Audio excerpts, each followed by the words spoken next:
Well, good morning all. I trust everyone can hear okay. And firstly, thank you very much for coming onto this webinar today.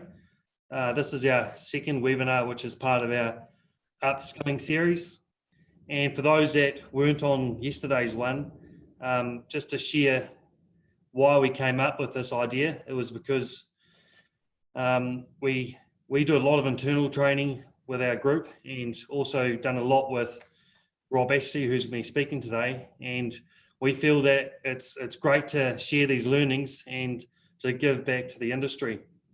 So just before we kick off, just wanted to check that everyone can hear okay. So if you just click the hands button or the thumbs up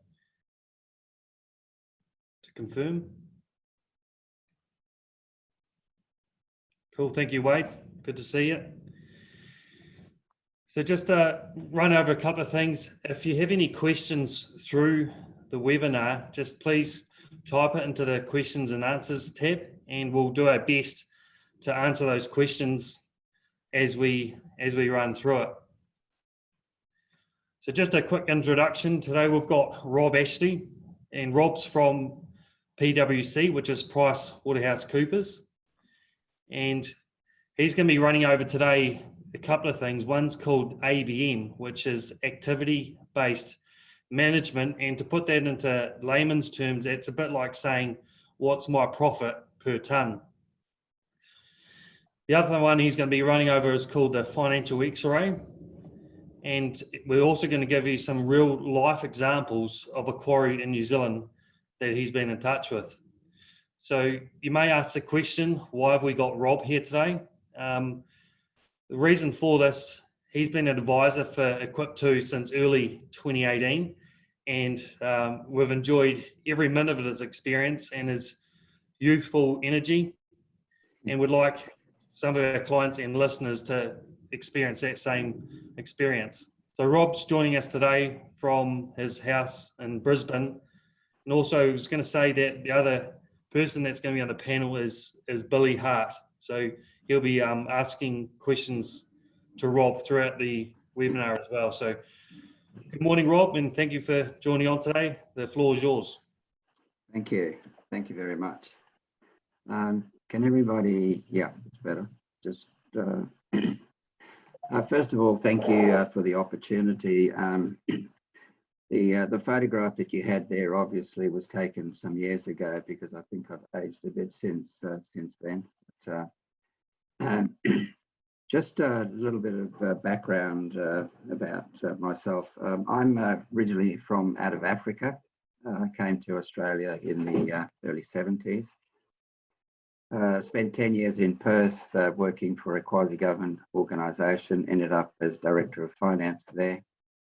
And then I made a career change into the accounting profession about the early 80s. And within a couple of years, I was a partner with Coopers & Lybrand, which is the C part of PwC before Pricewaterhouse and Coopers merged. And in the early 1990, I stepped out and set up my own practice and built that to 50 people. The practice was built around a promise, which was to help entrepreneurs and their businesses be more successful, and in short, a tagline, guiding entrepreneurial success. So that promise actually was the driving force behind my practice. In 2010, I was approached by PwC, Deloitte, and BDO, looking for an advisor or advisory practice that was working with business owners, not in terms of their rear vision, in terms of tax and audit and everything that's happened previously, but someone that could actually add value and help businesses grow. So we had been doing that for quite some years. 78% of our revenue came from 75 clients. So in 2010, I was acquired by, my practice was acquired by PwC. At the same time that was going on, I got involved in a franchising business that I'm sure some of you may know, when I mention the name, a company called Mini Tankers in Australia. And I took that franchise business to New Zealand, called Mini Fuels. It was now owned by Shell. Took it to Canada and to the United States. The Canadian franchise does about 1 billion litres of fuel a year, and a former client of mine bought the franchise back in the mid-90s and sold it about 2015 for about $260 million. So it was a very, very successful business.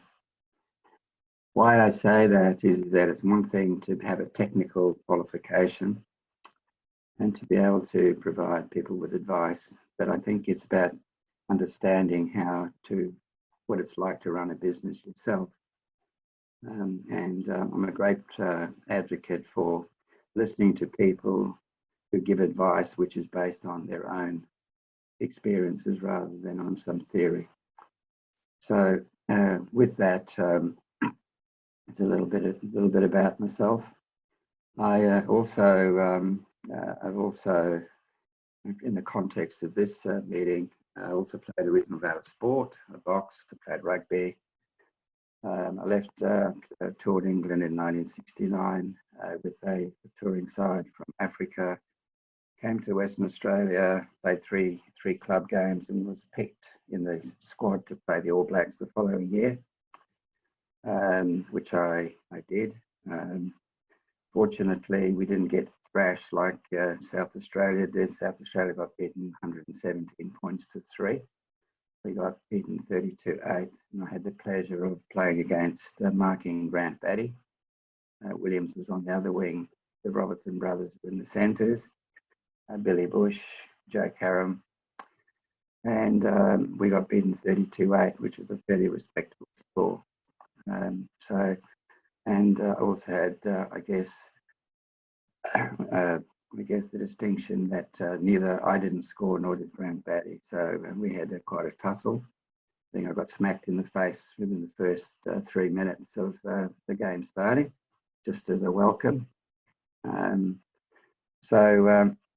I guess I've not only, I think I've had a reasonable amount of business experience, but I've also enjoyed a fair bit of sport.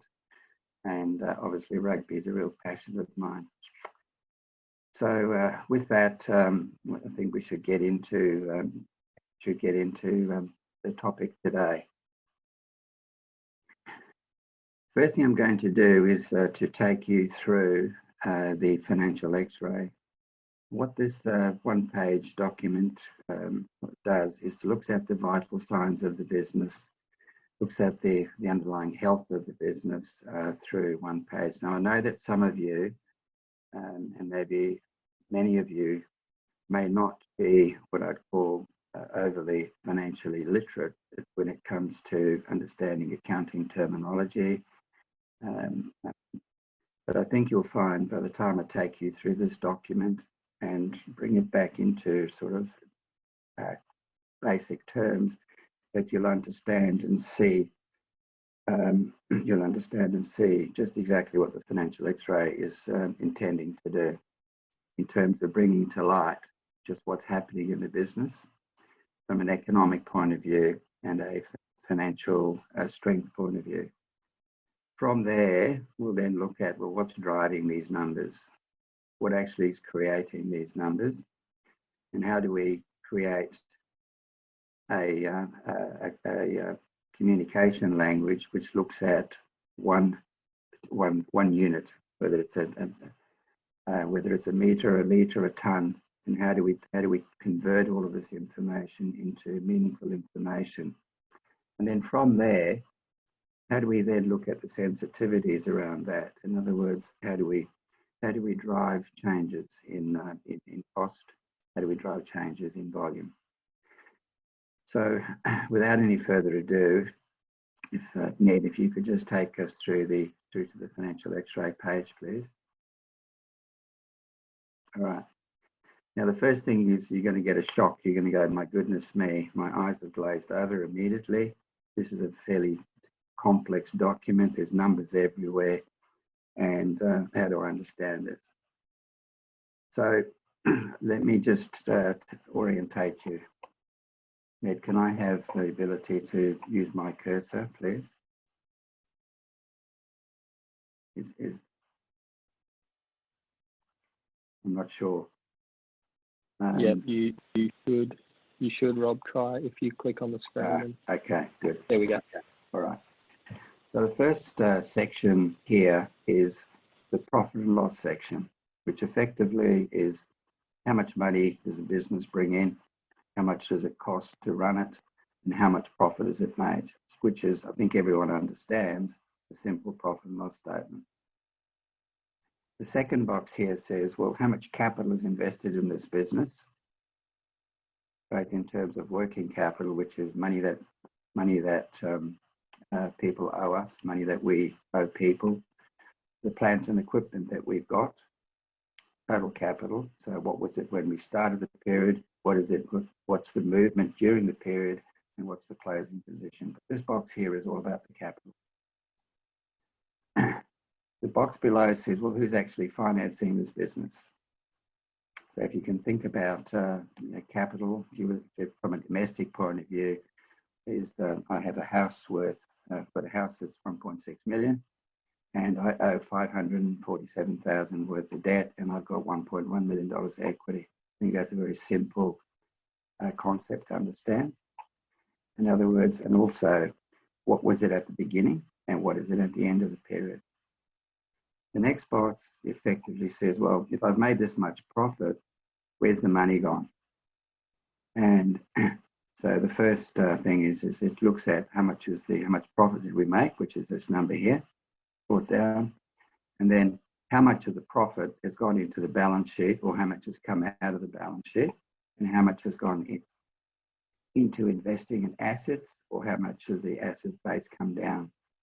But the net effect is, this is how much profit we've made, and this is how much cash we've made. And then where did it go? Did the owners take some cash out? And how much was left, which is then how much has our debt come down by? And then around the outside, we've then got some metrics.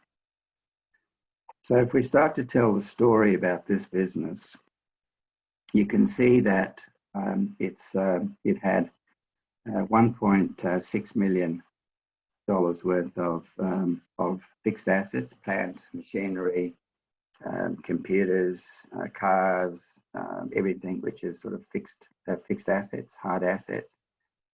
And it also had $133,000 worth of money that was owed to it by customers, and it owed $116,000 to suppliers, but it also had $41,000 worth of sundry other liabilities.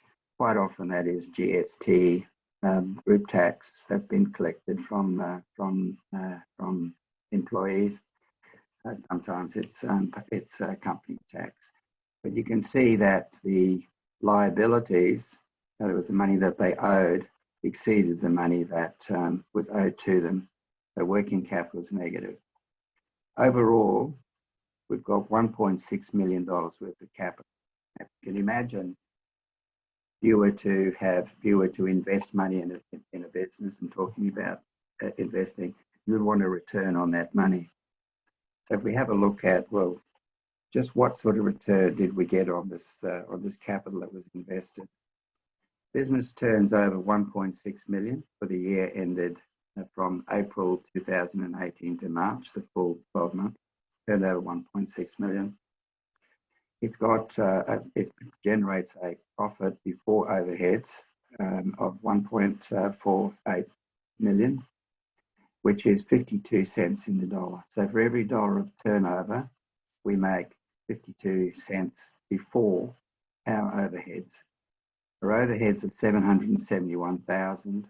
So the cost of doing business, so for every dollar of revenue that we earn, it's costing us, our overheads are running at 48 cents in the dollar. That then leaves us with a profit before depreciation. So that's the expense that when we're writing off our assets.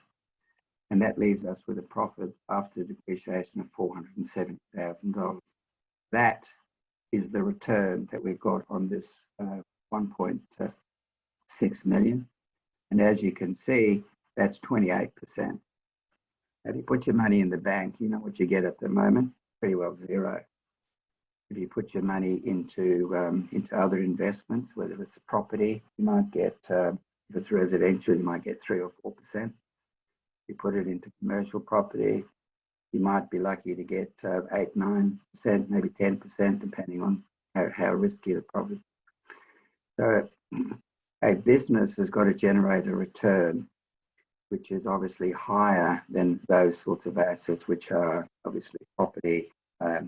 Property is a much more secure asset. So the owners who have invested in the business, they've got, of that 1.6 million, they put 1.1 million of their own money in, and the banks put 500,000 in. But that capital has got to get a return, and it's got to be more than 3 or 4%. And as you can see, it's made a 28% return.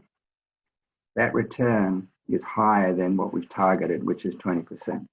So effectively saying that we want this business, because of the type of business it is, the industry it's in, to make at least a 20% return. If it is making a return above that, then effectively in simple terms, the business is worth more than the assets in the business. Right? I'll say that again. If the business is generating a return higher than this 20%, then the business is worth more than the actual assets in the business. In other words, we've got a thing called goodwill. Right? So the return on capital is 28%. So is that a good return? Well, it's certainly above 20%, and it is effectively creating value. After we take interest and tax out, we end up with a profit of 309,000. Then we say, well, how much of that profit has actually materialized in cash? Well, you can see that the working capital here was negative. So in other words, it owed more to its suppliers and to other creditors than it had in money that was due to it. But during the period, the money owed by customers goes up by 70,000. The money that's owed to its creditors goes down. The money that's owed to other liabilities goes up. The net effect is that the balance sheet has taken 103,000 off this profit. So we've lost 103,000 by improving the state of the balance sheet from a working capital point of view. Just as a general principle, this is not a good position to be in, where you owe more to your creditors than you're owed. And here you can see it's been restored, where the amount owing to the company is more than the money that it owes to its creditors. But that $103,000 had to be financed, and it's come out of this profit. The other thing is that the business depreciated its assets by 245,000, and you can see, but its assets came down by 190,000. So what that in simple terms means is that it spent the difference between those two numbers in maintaining its asset base. If they had spent $245,000 on additional plant, then this number would have been exactly the same as this number. So effectively, they have underinvested in terms of maintaining their asset base by 191,000. But that has produced cash. So although we've made a $389,000 profit, we've actually generated $397,000 in cash. Now that word free cash flow means it is now free to either go to the owners or to go to reducing debt. And it is an area that most small businesses have got no idea how much they see how much profit they've made, but they've got no idea how much cash is actually being generated. Now, sitting down with spreadsheets and working through line by line, doing cash flow forecasts, you can produce a cash flow forecast that looks positive. But if it's not taking into account you can have a cash flow that's positive because we are not paying our creditors, because we're collecting our debtors too quickly, or because we are reducing our inventory in the case of businesses that have got inventory. This here is actually showing you what's happening with the balance sheet. In other words, how much of your profit is either going into the balance sheet or coming out of the balance sheet. So this cash flow then is now available to go to the owners or to go to the bank.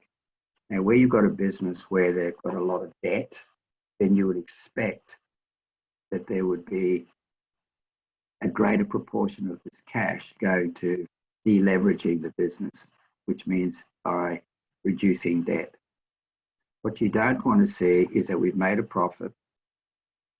We've got all this money that's gone into the balance sheet and cash flow is negative, and the owners are taking money out, which means that the debt level just keeps going up. And when you look at this business here, you'll see that this number on the bottom right-hand side says that its debt is 23% of capital. So debt, which is this number here, is 23% of the total capital. So again, if I use the house analogy, we've got a house of 1.5 million and we owe 365,000. Is that reasonable? Yes, it is. But in some cases, and particularly this coronavirus, there are businesses that probably fall into three categories. Those that are resilient because they've got some shock absorbers in their balance sheet. In other words, they've got low debt. There are those that are going to be, so there's resilient, there's those that are vulnerable. And the reason that they're vulnerable is because they've either lost a lot of revenue on the top line, or they were not making much profit anyway, and their balance sheet is not in good shape, primarily because they've got too much debt. So a few little bumps here and there, and they're going to be falling over. So this business here, we're making a 28% return on capital, which is a reasonably healthy return. We've got a reasonably lowly geared or lowly financed balance sheet. So we do not have debt around our throats.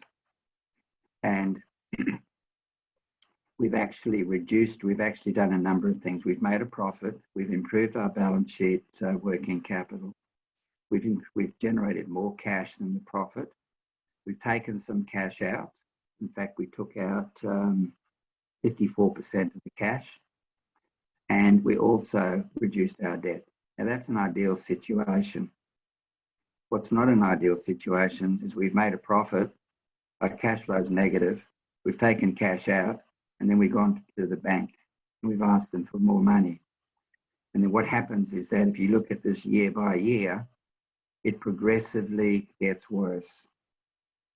And one of the sad things that I found over my years and years of experience is that business owners have been milking the cow rather than fattening the cow. And what I mean by that is that if you look at these x-rays over a number of years, they've continued to grow, they're making profits, they continue to increase the capital, but they keep taking out more capital, more cash than is being generated. So they look at the profit and say, I made 470,000 profits, so I can take it all out.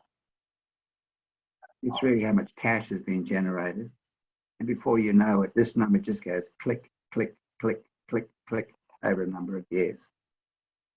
So looking at the business through this lens, is it generating a healthy return?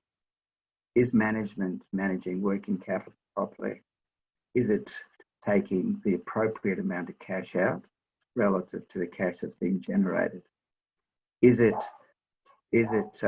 reasonably safe in terms of the level of debt it's got, and what's the trend that's occurring here.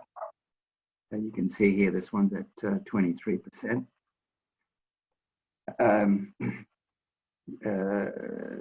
2 days ago, I looked at a business, their debt to capital is 84%. They would very much be in the third category, which I didn't mention, which is they are in the they're in the distress stage, because they've lost top line. Their debt level is too high, and they've got really nowhere to go. The other number that I'll talk about. The question, Rob, on the debt to capital, if you don't mind me butting in, with what could you suggest as a healthy debt to capital in an asset heavy business? I don't particularly like that number above 50%. There's a overwhelming number of businesses that I deal with that their debt to capital is zero, and in fact it is negative. It means that they've got cash sitting in the instead of having debt, they've got net debt, they've got cash. Everyone's got their own threshold in terms of debt. I mean, some people are happy to go and buy a house and get it mortgaged for 105% subprime 2008. There are others that will look at a real estate property and say, I'm happy to go to 70%. That's fine, because the asset, unless there's a major downturn in price, the asset will hold up. But in a business, you really don't have, it's your own money involved. You don't have anything other than the assets that are in the business. And when you come to, if it falls over, the assets are pretty much worthless. So my general rule is around 40 to 50% is where I feel comfortable. Yeah. So there was a question there. Can you please explain free cash flow? Again, slowly. Okay. Starting point with free cash flow is how much profit have we made? So we've made $309,000 worth of profit. Right. So let me just use a slightly different example. If you were to receive if you were on a salary, I'll use a simple number, $100,000, and you had household expenses of $80,000, then you would have made a profit of $20,000. So running through here, we would have $100,000. We've got expenses of 80. Profit would be 20. So the 20 then would be sitting here as this is how much profit. This is how much profit we've got to start with. But then we go out and we buy assets for $40,000, right? And which means that if we've made $20,000 profit and we've increased our capital by 40, the free cash flow is negative 20. Free cash flow is negative 20, which means it's got to come from somewhere. You've either got to, most of the time, we've got to go back to the bank and get it. So in this particular case, this business generated $308,000 worth of profit. Its balance sheet expanded by $103,000, which means that there's $103,000 of this profit, which actually is now sitting in the balance sheet because we've got uncollected debtors, we've paid down creditors, and all of these things impact on cash. So the $103,000 comes out of this $308,000. We've also reduced our fixed assets from 1.6 million down to 1.5 million. So that our fixed assets have reduced by 191,000. So 309 less 103 plus 191 means that the business actually generated $397,000 worth of free cash flow, cash that is now available to either go to the owners. This is money that left the business, either in drawings. Sometimes it can go to other the companies that the owners have got. It could be dividends. So there's 215,000 left the business, which means that there was now 181,000 left, and the debt came down from 547,000 by 181,000 down to 300,000 and 366, and the closing position is 23%. This number here is 23% of the capital. So this business has got a reasonably good return on capital. It's reasonably safe in terms of its debt to capital.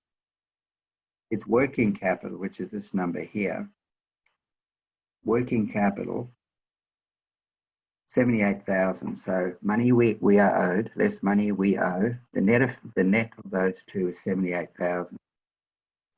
It is 4% of our turnover. 4.89%, say 5%. So if we were to grow this business by another $1 million and our working capital is 5%, that means that that this number here, if this goes up by $1 million, then working capital is going to increase by 5% of that $1 million. So that this number will go up by 50,000. Now 4% is a very low working capital number, and primarily because the business doesn't have a lot of inventory. But if you have a business that's buying from China inventory, selling to the majors, the big retail stores, its working capital number can be anywhere around 25 to 30%. Rob, the inventory could also, if they wanted to, could include their stockpiles of aggregate, couldn't it? It could. Yeah, this business is obviously not has not brought that to account. All right, has not brought to account. So this business is in reasonably good shape. It doesn't have a huge amount of working capital investment. It's got $1.5 million worth of assets, making 28% return. It doesn't have terribly much debt in it, and its working capital running at about 5% of turnover. Now, this is only one financial X-ray. Like when you go to have an X-ray, it's about what is the changing condition of this business over time. So, is the business capable of maintaining as it goes forward? Can it maintain its GP, gross profit margin? Can it keep its working capital managed at 5%? Can it continue to produce return on capital? Can it continue to operate?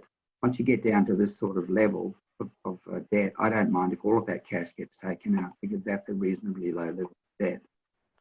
But where you see over 2, 3, 4, 5 years, these numbers start deteriorating. This goes from 5 to 6 to 7 to 10%. Gross margin starts to drop, return on capital starts to drop, and debt starts to increase because people are taking too much money out. Just a question that's come in, Rob, is what is the calculation to get to the economic profit of 136,000? All right. So we've got 1.6 million here of capital, and we want a return of 20% on that capital. So 20% of this number here is what's that? 330,000 or 300 and something thousand. If you deduct the 330 off this 470, so if this number here was 20%, then the profit would be 20% of this number, and economic profit would be 0. So this economic profit is effectively 8% premium over and above the 8% of this capital. I'll just go through that again. If profit was 20%, then the profit here would be 20% of this number. Economic profit would be 0. So this is really measuring how much additional profit is being made over and above 20% for the use of this capital. It's a very, very good management discipline to make sure that as a business grows, it's not onboarding more and more capital and its return on capital is dropping.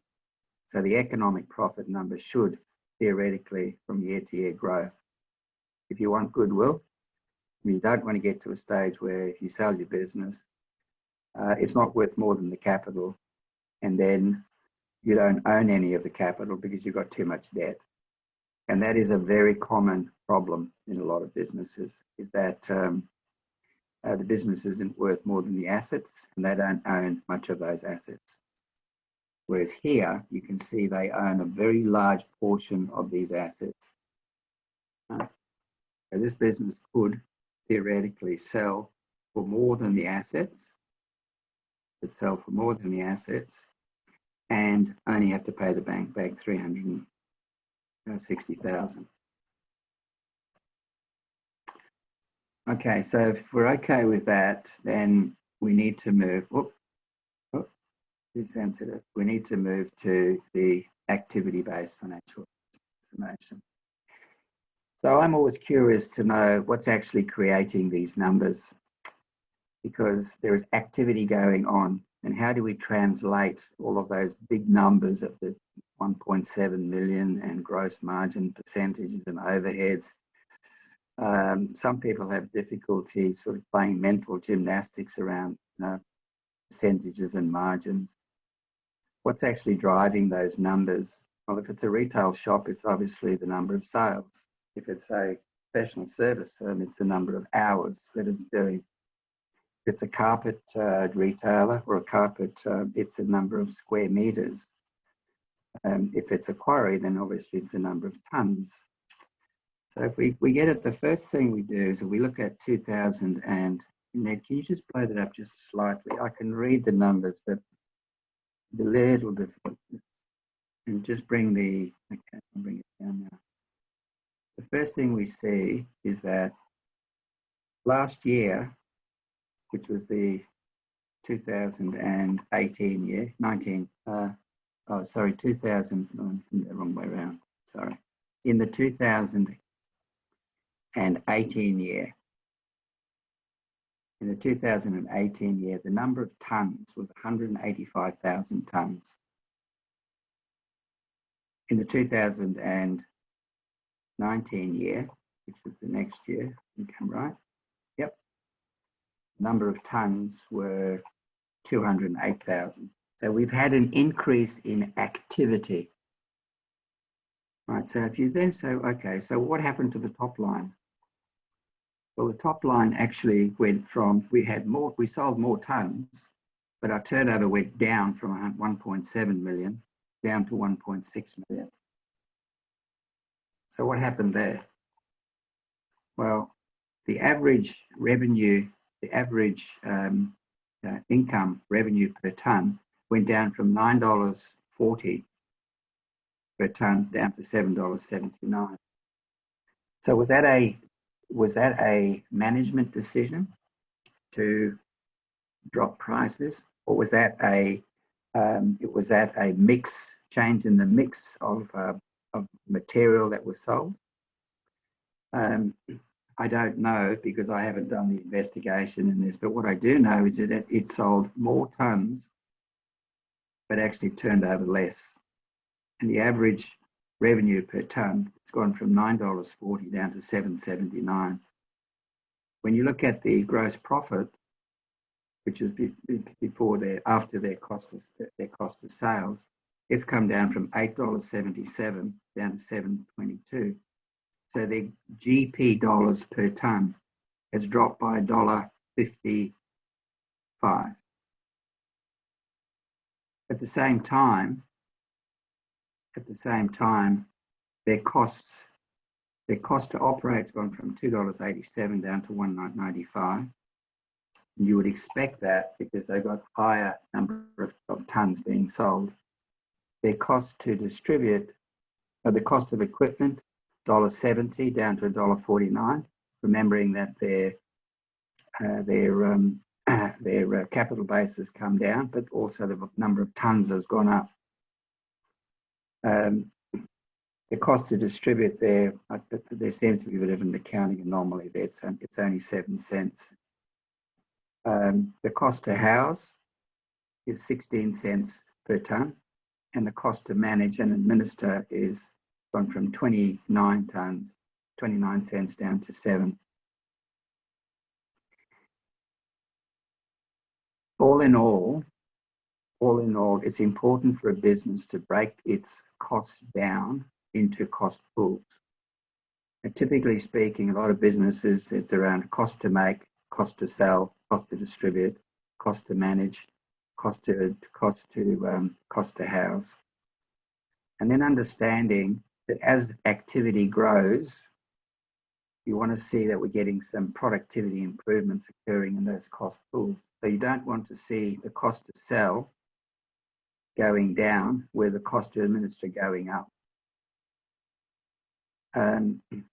There's a company that I think you all know the name of, Couriers Please, a client of mine many years back.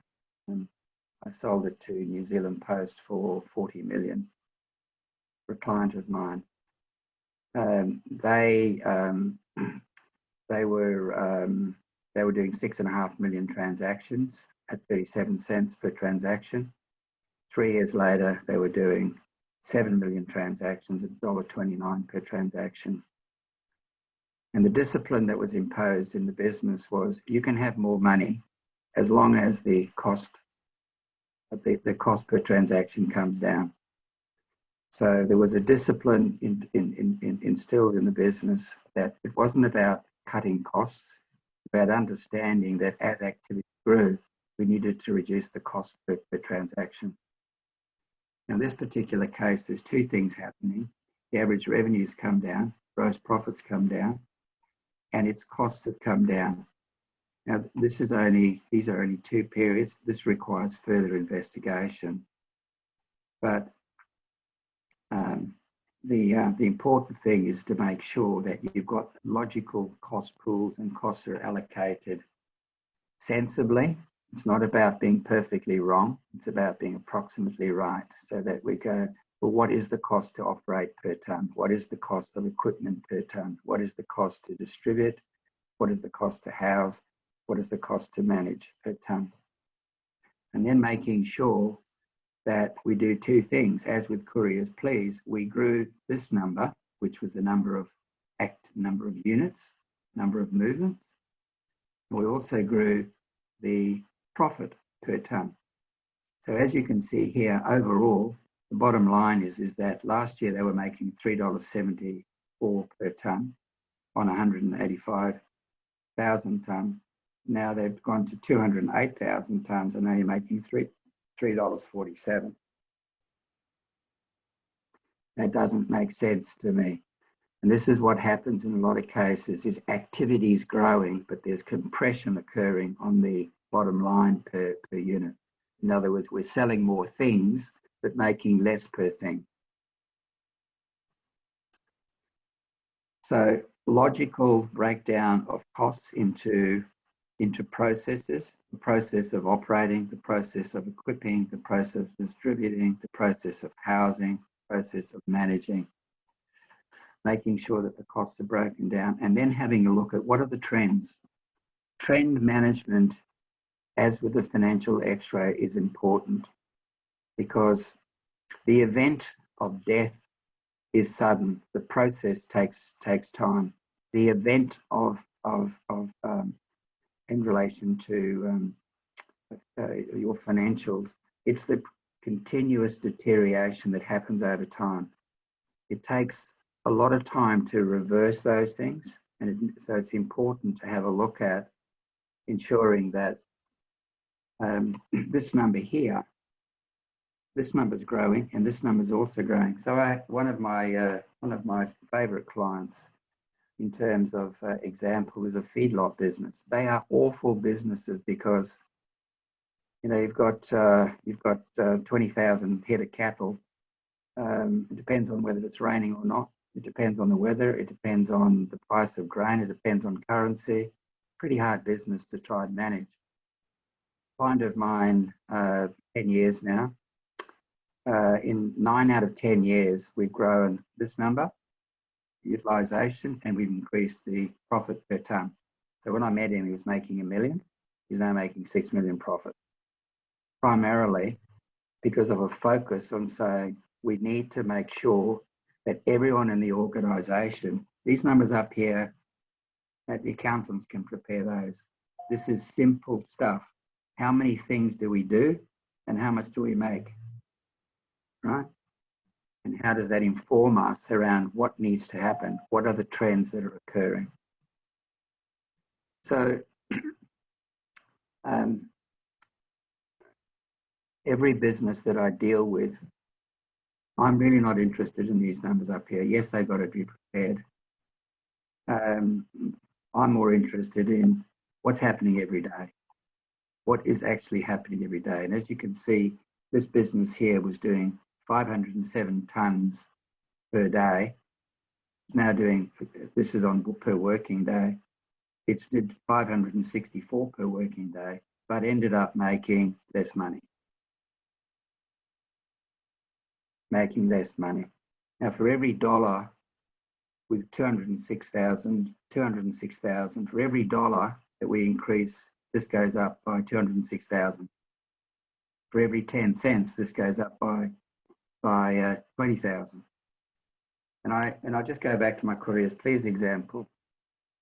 When I met them, I said to them, so how many transactions are you doing? This was to their estate managers. And some of them knew, in fact, they all knew. And what's your average revenue per transaction? Most knew, some didn't. What's your gross profit per transaction? Some knew. Greater majority didn't know.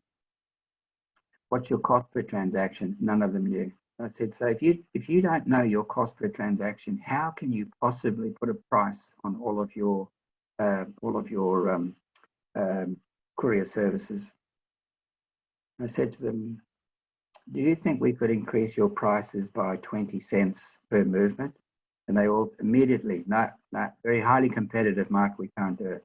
I said, well, that's a pity, because if we could, 6.5 million transactions at 20 cents, you make 50% GP. If we can increase your prices by 20 cents, you increase your profit by $650,000. I don't think that is impossible. And from there, obviously, it started to influence their thinking, and from 37 cents to $1.29. The person that ultimately ended up owning the business, he had put in $150,000.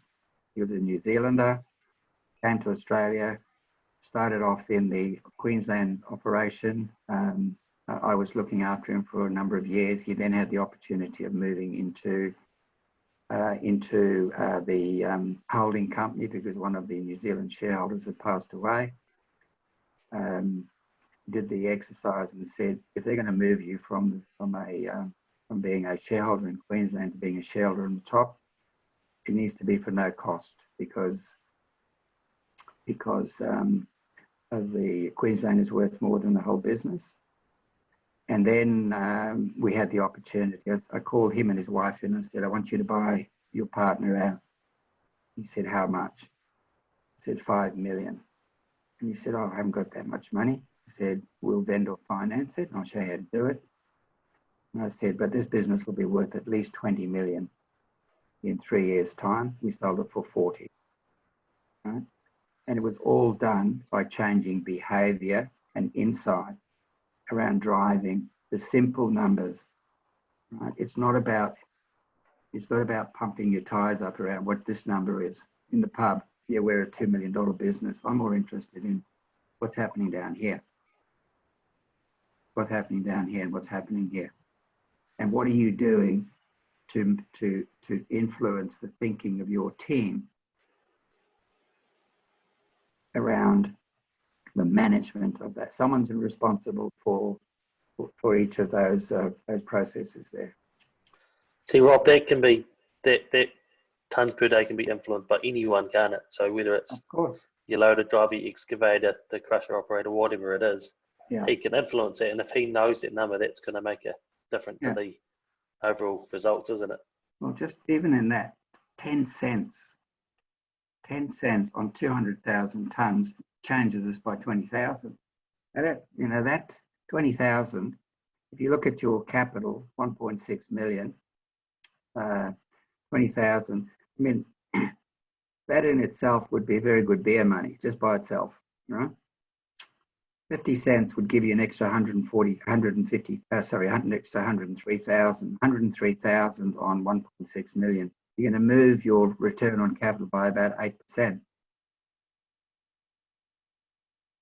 And it's these disciplines around what's the health of the business, what's the profit, where's the cash, what's the capital, what's the return, are we creating, destroying value, and every day, how many tons am I selling? And having a discipline around what does this number look like, and what does that number look like, and that number, and that number, and that, and more importantly, this number. We've had a question come in. Yeah. Saying, I'm not sure if you've seen it, the dollar per unit calculation is less. However, on a percentage basis, the results are better. Is there a calculation that you would use to determine at what point volume makes up for the reduced dollars profit per tonne? Yeah, that's a good question. We do have a rate table which shows you that if you increase prices, what's the level of volume that you can afford to drop with the same profit, or the other way, what happens if you discount? What's the increase in volume? So we've got a table that I can share with you, and you can share with everybody.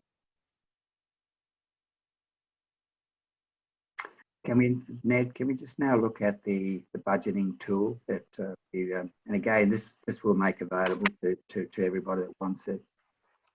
So here you can see now we've actually put in the last year's numbers, and 1.6 million. We've got our EBIT, which is earnings before interest, tax and depreciation. We've got a number of units. We've got our working days, and we've got our transactions per working day. All right. In some cases, we'll have working days 260 because our businesses will not open on weekends. So when you take these numbers and then you divide them, you'd end up with the same sorts of numbers that we've just been talking about.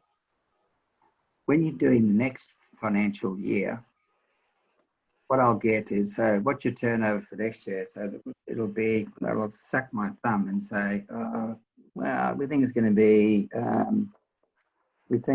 be, 2 million. All right, so I say, all right, so let's put 2 million in there. Good. And that's all right. So, and what's your cost to operate going to be? Oh, it's going to be 450,000. So just put that in there. Sorry, the cost of sales. Leave the cost of sales the same, Ned, at 7.3. Ned, yeah. Yep. And what are your operating costs going to be? So this is now when you're playing budget referee, sitting down and working at your cost, 450. Cost of equipment, we're going to put in at 330. Cost to distribute, there's not much there. That number doesn't seem to me to be, seems to be quite low. If the quarries are actually obviously delivering, and they are, it may be, if it's been recovered, that's fine. But if there is a free cost of delivery, that would be low. So just put 20,000 in there, Ned. Cost to house is 38,000. Cost to manage is 20,000. Right. Now, the revenue per tonne, if we leave it at 779 to start with, Ned, just leave it at 7 just for the moment before we do some sensitivity. It now tells you that if that is your planned budget, 2 million, and you're planning to your costs to go up from 771 to 858 because you've got some economies coming through, and your profit Yeah, Ned, can you just show the profit? Just profit goes from here to here. But you have to do 256,000 tonnes to get there. Now, what happens if we change the revenue per tonne to $8.50? $8.50, all right? So now we've got to do 235,000 tonnes, which means we've got to do 644 tonnes per day. But the interesting thing is this, that when you look at the costs, and we ask the question, are our costs coming down per transaction or per tonne? You can see that the cost to operate has come down by 4 cents. The cost to equip has come down by 9. The cost to distribute is a problem there. So that budget needs to be adjusted. The cost to house is still sitting at 16 cents. That budget needs to be reduced too, because it should be a fixed cost. So just drop the distribute down and the cost to house down. Yep.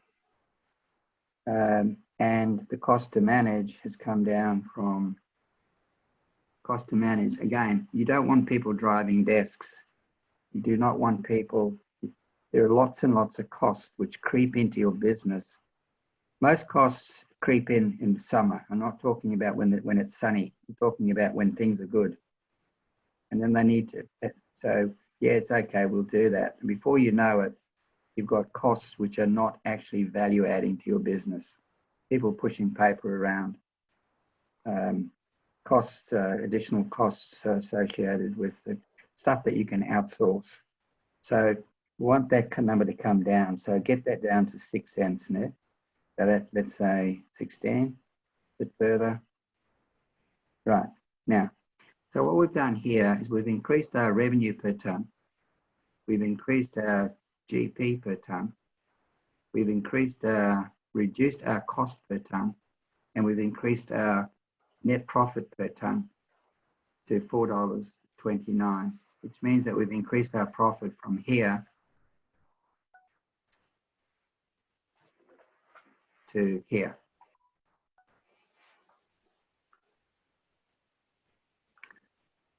Now I've tested that many budgets and I said, how did you work your budget out? Where does the next year's number come from? And so tell me what your allocations are. We'll go through this process and say, so why is your cost to sell going down and your cost to administer going up? Isn't the purpose of a business to win a customer? It's not to load your back office. So it's about keeping a nice trim torso. And what this does is provides you with that discipline where you can say, sorry guys, you can have some more money, but we've got to get our cost per unit down. Okay, so I'll pause there for any questions. Just going to say, Rob, what's some simple things that people could look at to reduce their cost? Simple things. So like in a quarry situation, you may have the fuel, it could be wear, it could be any number of things, couldn't it? That everyone has an influence on. Yeah, well, it's obviously looking at each of those cost pools. Right? Looking at each of those cost pools. It's amazing how frugal people can become when they have to. Right, so we have sacred cows in our organisation, which is, I know we've got to keep that cost. We've got to keep that subscription. We've got to keep. Yesterday, I had a classic example. There's an organisation that has got an internal accountant with an external accountant, and we're also involved. And they've also got another person. I've just said, this is crazy. The problem is staring you right in the face. The person that you've got there is a nice person, but they don't belong in your organisation anymore. It's costing you a lot of money. There's a lot of stuff in your organisation that you can outsource. I think you told us an example once about in your fuel business, how you could save people money with your fuel. Oh, So, yeah. Yeah. with So, loss of fuel. yeah. So I had a call from one of the head honchos in California, in Chicago, one Saturday morning, and he said, Rob, he said, my name's such and such. He said, I've been watching those little tankers of yours running around Chicago. He said, how do you make money out of those little tankers? I said, we don't sell fuel. And he said, what? I said, we don't sell fuel. I said, we actually sell value. So it's around convenience, certainty, control. So the first question people would ask us is, what's the price of the fuel? You say, before we get through that, what does it cost you? What's the cost of impairment, of environmental impairment from spillage? What's the cost to you of pilferage? What's the cost to you of contamination of fuel? What's the cost to you of downtime? Because every time one of those things happens, so we had pictures of leaky tanks cost money, downtime cost money. Our first client in Canada was a company called Pacific Blasting. The bill went out at the end of the month. They rang up and they said, oops, there's a problem with your account. And we said, really? Why is that? And they said, well, we know that your fuel is far more expensive. And I'm talking in the order of, we were selling fuel with a margin of 18 cents a litre. And they said, but this is the cheapest our fuel has ever been. Why? Because those elements existed. So the question is there's a reference that I will give you called pricing with confidence. Pricing with confidence. The majority of businesses today have commoditized themselves because they think that the media conversation's got to start around price. And the reason that we start with price is because we don't understand what value we deliver. Credibility, reliability, and relationship builds a trusting relationship. It builds a strong customer. So you can be credible, which means you've got the right product. You can be reliable. You can deliver on time. But if it lacks relationship and empathy and an understanding of how you create value for that customer, it's a little bit like what's happening right now. What this group is doing in terms of providing value back to I guess, an industry. They could be doing other things. So pricing with confidence, the greater majority of people do not know how to get away from a price. Yes, people want to know the price. We had that every time we knocked on the door, they'd say, what's the price? We'd say, stop. How many vehicles have you got? Well, how do you do this? How do you do that? We had images. So when somebody's prepared to pay you 18 cents a litre margin, when fuel can be bought for, you can go and store it yourself. But it's the cost of loss. What happens when things go wrong?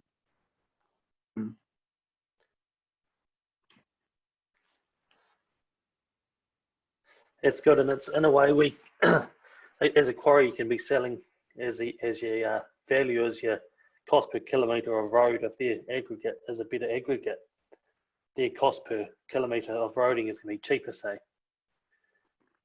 But it's understanding, a successful business provides something of value that other people want or need at a price they're prepared to pay in a way that satisfies needs and expectations and delivers sufficient profits so that the owners may sustain operations. So when you talk about I'll give you an example, a plumber, a business that's distributing to a plumber, you say, who's your customer? They say it's a plumber. They say, no, it's not. That's the demographic plumber. It's a description. Define your customer in terms of needs, wants and aspirations, fears, concerns and apprehensions. So we get something like this. Meet Sam, a plumbing contractor who's managing uncertainty, who has a need for consistency and certainty of supply, but has concerns about downtime, financial and reputational loss. And once you can start to demonstrate that you're credible, you're reliable, and you've got the relationship, you understand exactly what's going on in that person's world and how you can have a conversation about understanding that. And then building a value proposition which says, this is our promise to you. We understand what you want or need. There's a company in Australia called, and it's in New Zealand, Mr. Rentals. Internally, their mental model was all around commodity, making rental affordable. So they thought that their customers wanted cheap, the ability to buy products cheaply, rent them cheaply. So internally, what would they do? Buying everything cheap, trying to prove that how cheap they were, trying to prove how good their contracts were. Problem was they missed the mark. Yes, the customer wanted to make house, but their greater concern was a fear of credit rejection. So now they solve a different problem. Yes, you can. Come and talk to us. We'll listen to your story and we'll do everything in our power to be able to give it to you, rather than you go to the big box companies and be embarrassed by rejection. Because most strategy is developed from the inside out rather than the outside in. And it starts with really understanding what the customer's needs, wants, aspirations, fears, concerns, and apprehensions. If we don't understand that, we're just pushing product and we go straight to price.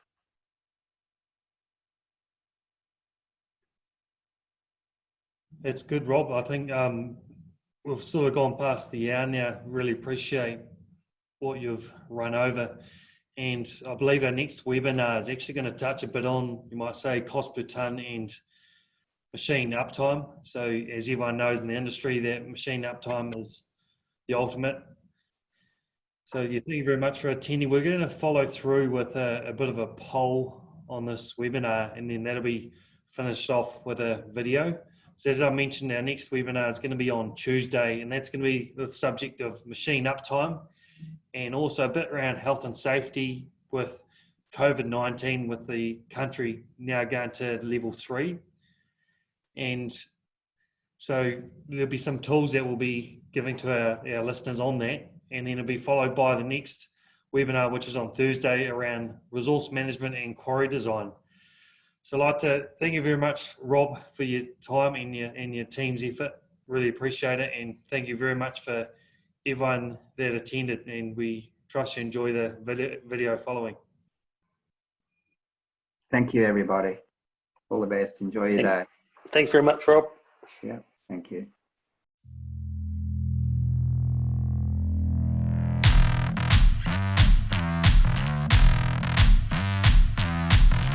We started Equip2 in 2010. We saw the need in New Zealand and the broader area for a dealer who was more focused on their clients' needs and their successes. Unlike the traditional dealers who may focus on the product at hand, we focus more on the result that the customer needs to achieve, and we work with them to get that solution. When we started, we set up what we call our value proposition. Ours is we help quarry owners enhance productivity and financial performance and reduce risk. This is what we work to achieve with every client in the markets they supply.